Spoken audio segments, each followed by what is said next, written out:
안녕하세요. 버클리 원장입니다.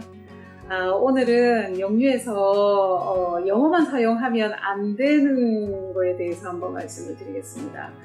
영유에서 보통 영유라 그러면 들어가자마자 영어만 쓰는 것이 일반적이라고 생각하시는데 영유에서 영어만 쓰면 굉장한 오류에 빠집니다. 그래서 제가 2006년도에 영유를 시작하면서 한국말 써도 됩니다 했더니 어머님들이 경악을 하셨어요.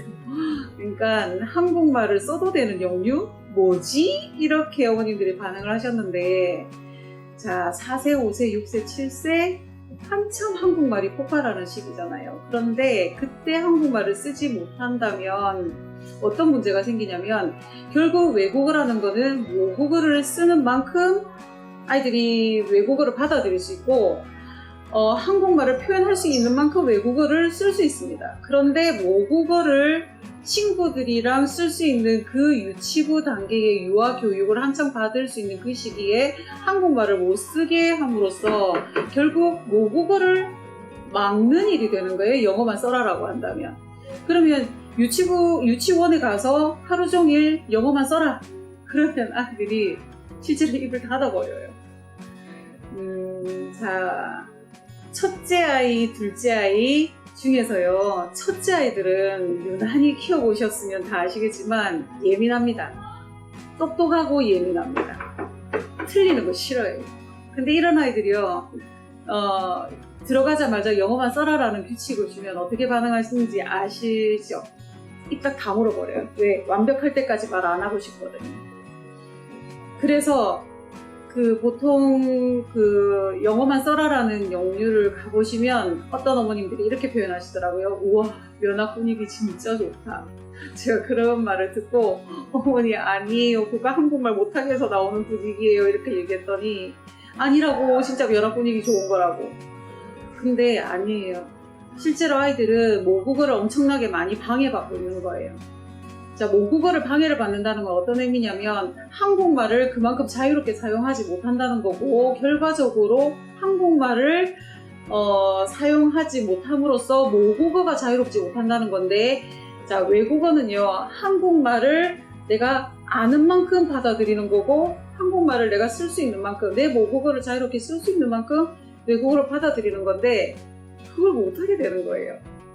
자, 제가 2006년도에 영유를 시작하면서 자, 한국말 자유롭게 써야 됩니다 라고 이 원칙을 내세웠을 때 많은 어머님들 의문을 가졌는데 지금 17년이 지나고 있습니다. 그동안의 결과는 엄청납니다. 한국말이 그만큼 는 만큼 영어가 부사가 되는 거고요. 한국말을 표현하고 이해하는 만큼 아이들이 영어를 그만큼 이해하고 표현할 수 있습니다. 자, 이것은 다양한 방법으로 표현이 가능한데요. 자, 부모님들이 이해하셔야 될 게 하나 있어요. 아이들은 4세, 5세, 6세, 7세의 아이들이 하루 종일 하는 일이 있어요. 우리 어릴 때 줄곧 이거 하지마 이런 소리 들었던 거 있어요. 종일 밥 먹고 하는 일이 한 가지 있어요. 그게 뭔지 아세요? 꼭 이 나이에 하는 게 있어요. 모자집이요.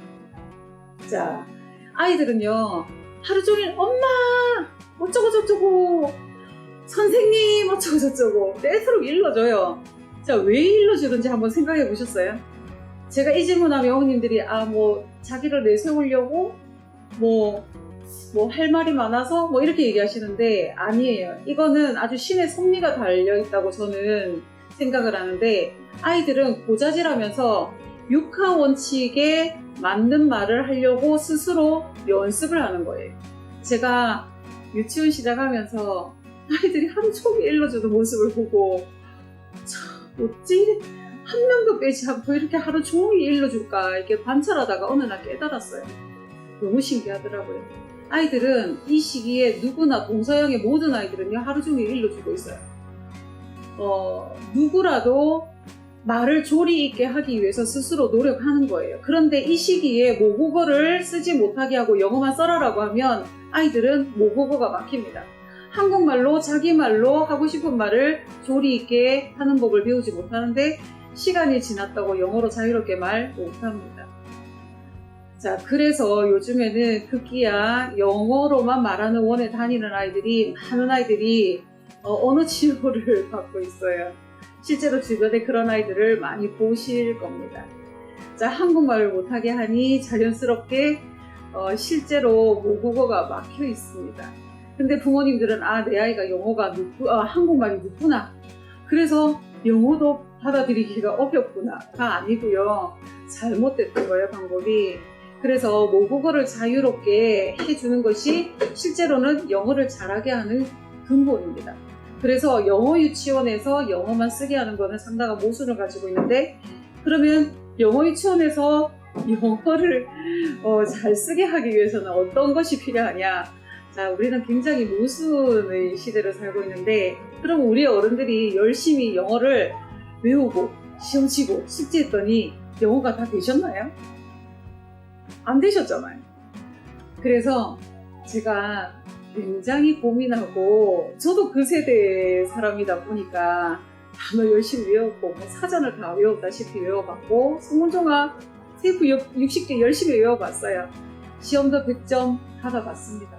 근데 역시 귀 막히고 입 막히고. 근데 제 자녀 세대에는 이거 실패하지 않기 위해서 많이 아팠고 고민했어요. 그런데 이 고민의 결정체는 뭐였냐? 단어를 외우면 안 되더라고요. 테스트 할 필요 없고요. 숙제 없애버렸습니다. 그랬더니 영어가 돼요. 자, 이 모순을 해결하기 위해서 실험했고요. 지금 결과가 나왔습니다. 우리가 우리말 배운 방법입니다. 우리가 우리말 배운 방법을 그대로 영어에 도입을 했더니 한 명도 예외 없이 말이 다 됩니다. 그런데 여기서 우리 엄마들의 지혜가 필요합니다. 좀 실수하고 실패할 기회를 주셔야 돼요. 우리가 우리말 틀리면서 배우지 않았나요?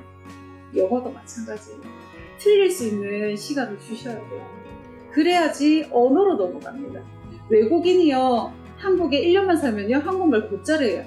근데 틀릴 수 있었기 때문에 말이 된 거 아세요? 근데 우리는 영어를 틀릴 수 있는 자유 없이 배웠어요. 그랬더니 매번 머리에서 장문하느라고 말이 안 나오잖아요. 그래서 시험을 과감하게 없앴어요. 시험을 없앴더니 아이들이 말이 됩니다. 그런데 우리 엄마들의 고정관념은 참 깨기가 힘듭니다. 그래서 자, 제가 이 버클리에서 실험한 건데요. 그리고 실험의 결과를 말씀을 드리자면, 단어 외우지 않고 테스트하지 않고 숙제하지 않고, 그리고 한국말 자유롭게 하고, 모든 영어 유치원이 가지고 있는 특징을 다 버려버렸더니 영어가 됩니다. 그렇지만 엄마의 지혜와 인내가 조금 필요하더라고요.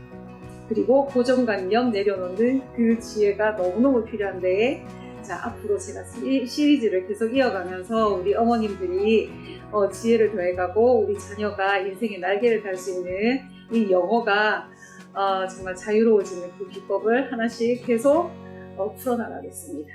오늘은 여기까지. 감사합니다.